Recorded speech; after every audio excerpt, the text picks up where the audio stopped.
I see your point. I think it's something that special teams situations come up in such different ways. And we really try and work and fight to, like I said, to cross all of those bridges before we get there, right? And clearly we haven't done a good enough job. And so that's the thing, is I try and learn from, and we continually evaluate how we're doing certain things. Some of them are vetted and they work themselves out. Obviously some of them don't. And that's something that, anytime something goes wrong, whether it's this or that, I look myself and say, hey, did I prepare us? Did I prepare myself? Did I coach it well enough? And when it doesn't show up, no, the answer's no. So I probably, there's stuff that needs to be improved. You guys altered the structure of anything this year? Ryan was saying, he was talking about miscommunication. He's also talking about this is a collective effort. Like every coach has some input into special teams. Have you guys changed any of the flow of that? I'd have to go back and look. Not that I can specifically think of. That's practice. There's 22 guys on the field at all times in special teams, right? And so there's certain situations where coaches they have groups or units and help and all that stuff. But it's all back.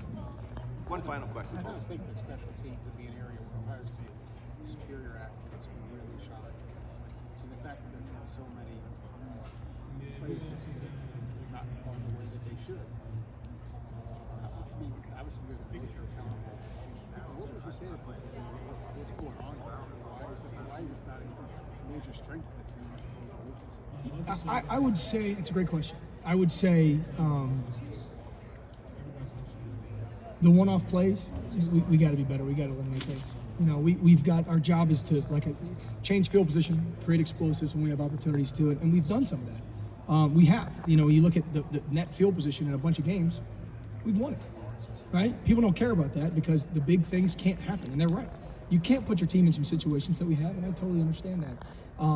You look at the kickoff team, and guys Lorenzo running down on kickoff against Indiana, gets 2 penalties, they start inside the 10-yard line twice, right? That's pretty good play.